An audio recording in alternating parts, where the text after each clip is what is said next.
Alright, before we get into this episode of Let's Talk Mazda, I'd like to just give a little bit of background of where I am and where we filmed this. This video was filmed at Atkins Rotary just outside of Seattle, Washington. Atkins Rotary has been producing rotary parts and parts for a lot of actually different Mazdas for quite some time now, but they actually switched over to doing full rotary restoration parts in the early 2000s. Atkins is a family-operated business that has been helping keep rotary cars on the road for quite some time. They have almost every single part for a rotary, so they are the go-to spot for that. Unfortunately, we didn't have a whole lot of time, but I was fortunate enough to sit down with them for a little bit and talk Mazda. So hope you guys enjoyed this episode of Let's Talk Mazda.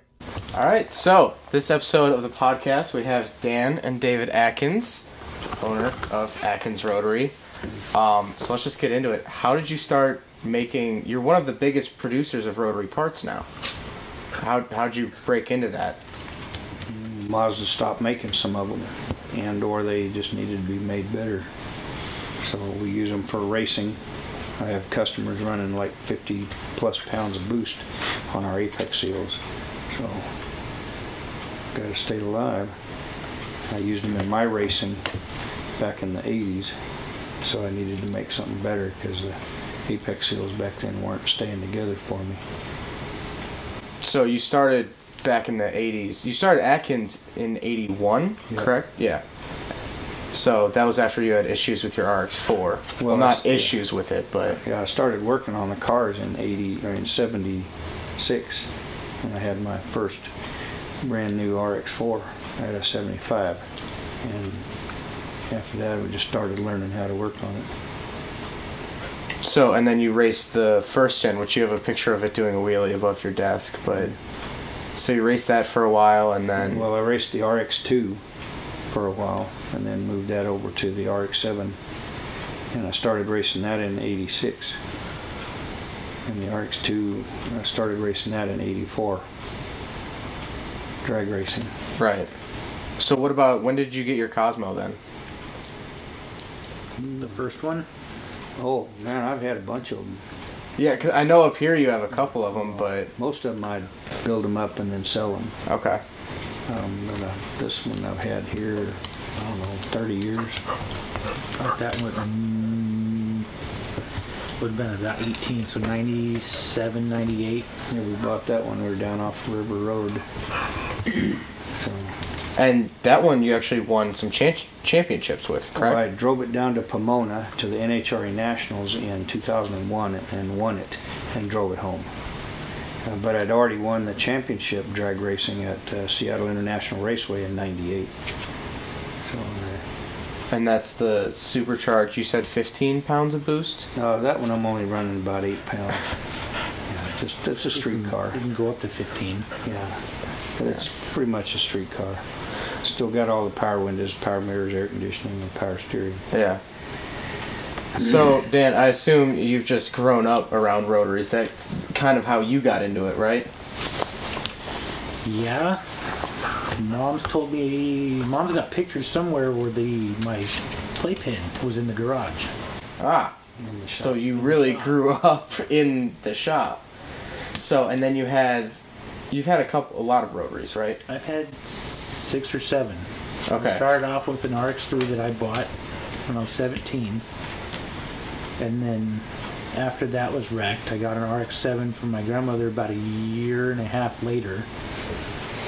And right now, I still have it. It's sitting, waiting.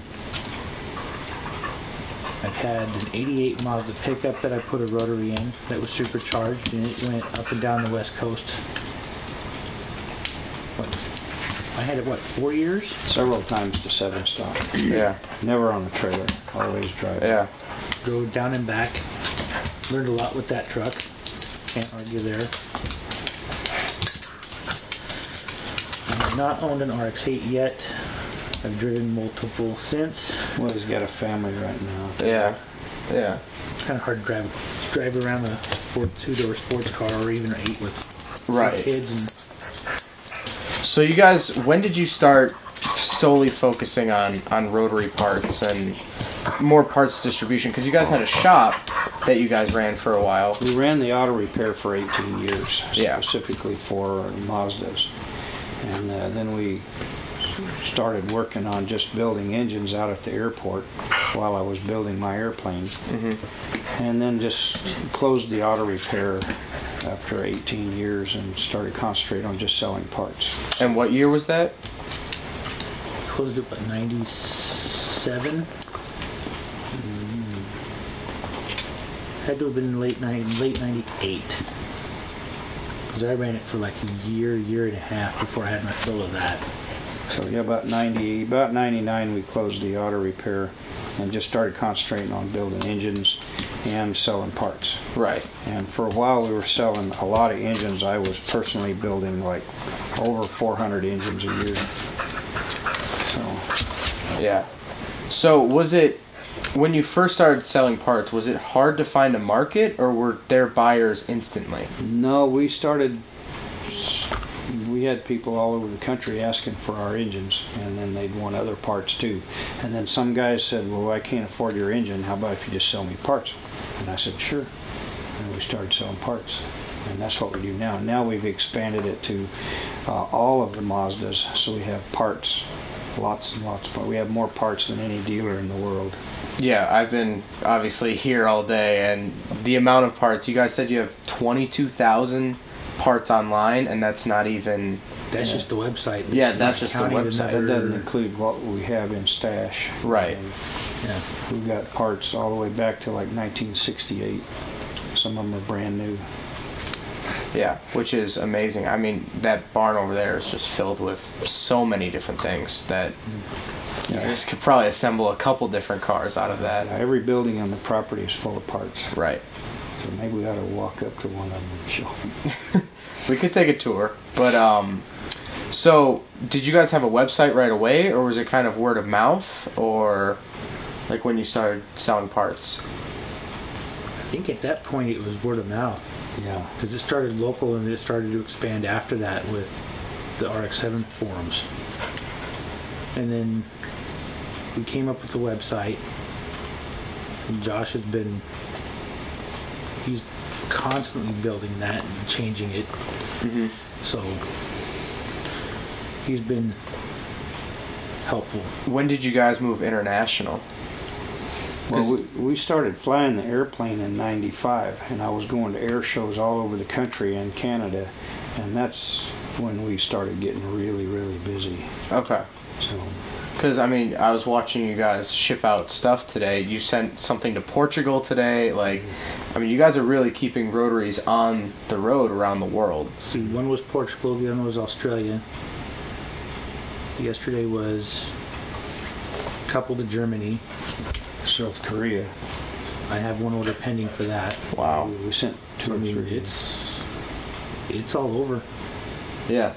So Australia, New Zealand, England are our biggest. So how is Mazda, like corporate Mazda, kind of worked into all of this? You're pretty friendly with them, right? Yeah, we just buy parts. Yeah. We buy a lot of parts from them, but we manufacture parts or have parts made that they don't make anymore. I've got gasket dies for like 50 different gaskets that they don't make anymore. water pump housings and thermostat covers are the latest ones. Yeah, we make those locally. We have them cast up in Seattle, and then we machine them over to our machine shop. And we're working on rotor housings now. Right. So you guys are actually like developing rotor housings, which is, I think, is huge, because you guys are really securing the future of rotaries through that. The goal is to keep these running and keep them alive. Right. So that's the goal. So what's your, I guess, strategy? Like, how do you go about research and development for parts like that? Like, you guys make your own Apex seals. How did you just look at a Mazda Apex seal and kind of like see how it could be tweaked, or did you start from scratch? Or Well, back in the early 80s, Mazda had a 3-piece Apex seal that they thought was, their engineer thought that would work, and they just wouldn't stay together for me. So we started making our own. And it took me a couple of years of beating them up in the race car to come out with the proper compound and machining techniques to come up with an apex seal that would survive. So back in the like 94, 95 series, I went 2 seasons running 17 pounds of boost on that red race car, and I did 240 passes and never took the engine out. Wow. And never even had to change the spark plugs. So That made a lot of guys mad. that's what we're doing, is we're running our parts. Sometimes we just beat them up, run them to death, find out what it takes to make them better, and we keep doing that until we have a good product. Then we'll start selling them. Right, right. Which I think is huge. I mean, if you're going to stress test something, the drag strip is the place to do it. Right, and I use my apex seals in the airplane too, because that's at full throttle and full torque all day. I mean, So let's talk 3 or 4 about- hours at a time. You have a rotary engine plane. Mm-hmm. How did that come about? Is that like a popular thing? I really have only heard about it today. Well, I had a lot of guys that were asking me to build them an airplane engine. And then they would ask me, what about the drive? What about the prop? What pitch? What diameter? And these were items that I didn't know, so I built the airplane myself and put an engine in it and began to learn.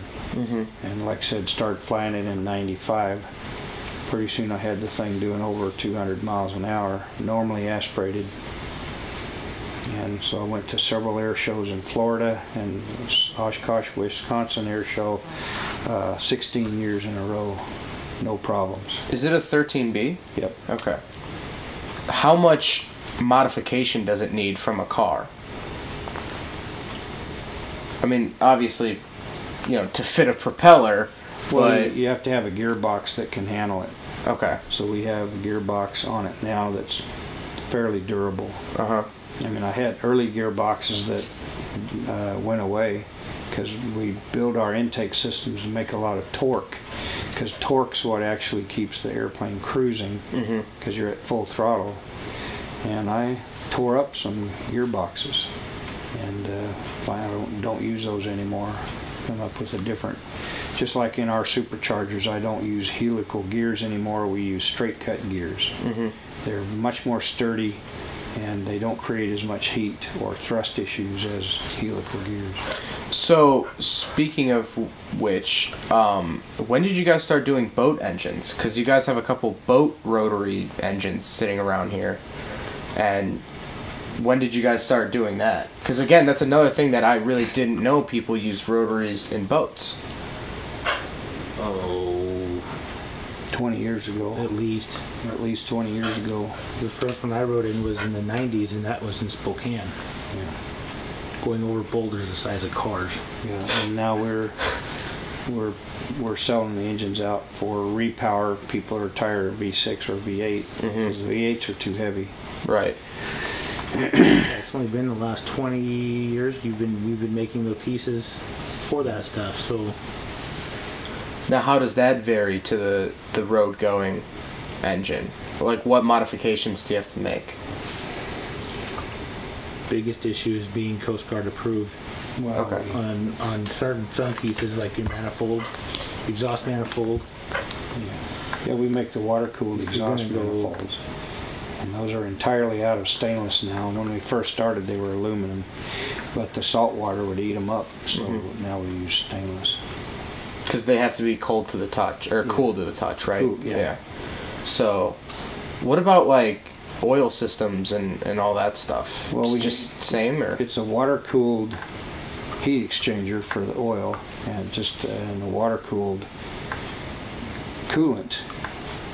So then the lake water or whatever you're sitting in runs through those two heat exchangers, and then runs through the water-cooled exhaust, and then Okay. goes overboard. Yeah. So it's clean water, and the water you pick up in the lake is the same water coming out of the back. It's just warmed up. Right. So the engine has its own cooling system and its own oil, and it doesn't mix with the water you're sitting in. Right. So, and then another application which you guys have done is the rotary powered lawnmowers, which those are one rotors, right? Yeah, And it's on natural gas. One of them was propane. propane. Yeah, they're both propane. Propane. I've got two of them here. And they'll mow 5 acres an hour. Okay. It's crazy to me that you guys have taken something that a lot of people don't like to mess with, and you guys have put it in everything. I'm trying to think of like what else. Well, we've got some in generators. Okay, I was about to ask about generators. Because we make an SAE number 4 bell housing. So We have one running out somewhere, running was it half of it's natural gas and the other half is a pump. And we also have one in Colorado running a generator for nothing. There's no ignition and no fire. We just built several different intake and exhaust holes in it, and so the air and fuel, the air and debris coming up out of the ground from fracking is running the engine for nothing. Wow. So free. It's got to come out of the ground anyway. Yeah. Run it through the engine, it turns a generator. Huh. For nothing. So, a question for both of you. I've already asked you. Your dream Mazda build. Boy, where did I start? Either way, the wife would hurt me. Don't worry about that. No wife and kids, no nothing.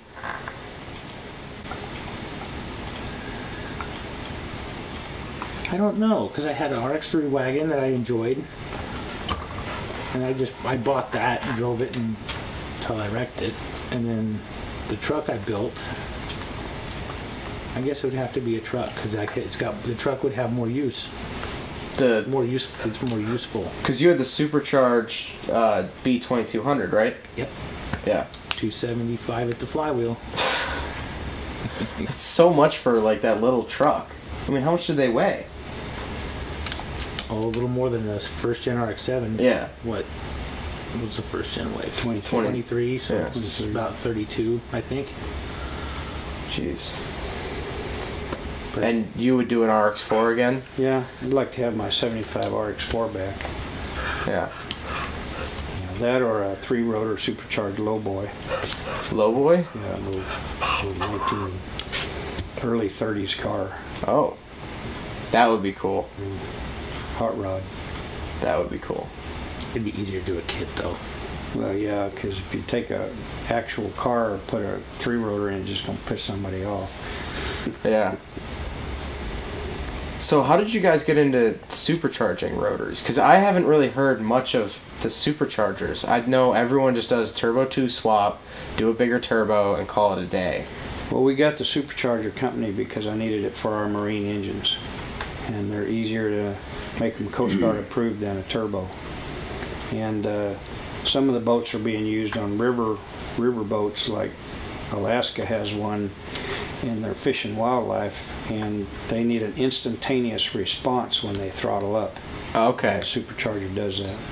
So that's why they choose... I would assume that's the reason supercharger over turbo. Yeah. Okay. For the most part, turbo takes 2-3 seconds to spool up. Right. If you're about to hit a bunch of rocks in a river and you want a response right now, it'll give it to you. Right. With the supercharger. You're going to want instant response so you don't wreck. Yeah, that makes sense. That's a company that we acquired over the years. Same with Pulley Boys. We were having pulleys made there. Yeah. And then it went into other little pieces, and Pulley Boys was about to close down, so we bought them out. Okay. and that's the machine shop division. Yeah. So where do you guys see the future? Like, where do you guys want to start heading? We're going to continue building the engine and all the parts to the engine until I have the whole engine. And then we'll market it probably in the marine industry. We can try to get into more of industrial engines, but we have a lot of companies that are trying to hold us down from marine and industrial applications. Mm-hmm. Big companies. So do what we can. Where do you guys see the future of the Rotary itself? Do you think Mazda will bring it back, or? Not in the large quantities or the way it was in the past. Yeah. I keep seeing rumors of that. It's going to be a Mazda's version of a Prius. Yeah. Yeah, with a small engine running a generator. Right. And the car's being run on a electric motor. Yeah. And we're also negotiating with the company right now to do the same thing in an airplane. Really? Yeah. That would be interesting. Because our engine, hopefully when I get done with this engine, right now the 13B block weighs about 170 pounds. Our engine will be about 60 pounds lighter. Wow. And so your plan is you want to sell engines that you guys make, essentially, like an Atkins engine. So I think that would be awesome, because then down the road, if I were to put an Atkins engine into my car, I know that I'll have parts. Well, the for parts a very that we're long time. building now are already compatible or interchangeable with the Mazda engines. Right. And that's also the goal. Just keep the rotaries on the road. The ones that are out there now, keep them going. Yeah. Because these guys aren't going to wait for us to get our engine ready. Right. So in the meantime, we have water pump housings and thermostat covers and front covers all ready for them, and all, most of the internal engine pieces. And like you said, you're working on the housings now. Right, rotor housings now. Machine shop will be working on the machining programming here in late July, August. Okay. And then we'll start on the end plates. Yeah. Because if it was easy to find an SE front cover, you'd already have one. Yeah. But since they're discontinued. That is true. That is true. Well, thank you guys for coming on the podcast. Thank you. Thank you for having me out, and thank you for keeping, honestly, Rotaries on the road. I know my car would not be on the road if it weren't for your guys' company, and I'm sure a lot of people can agree on that. So, thank you. Aside from my soul,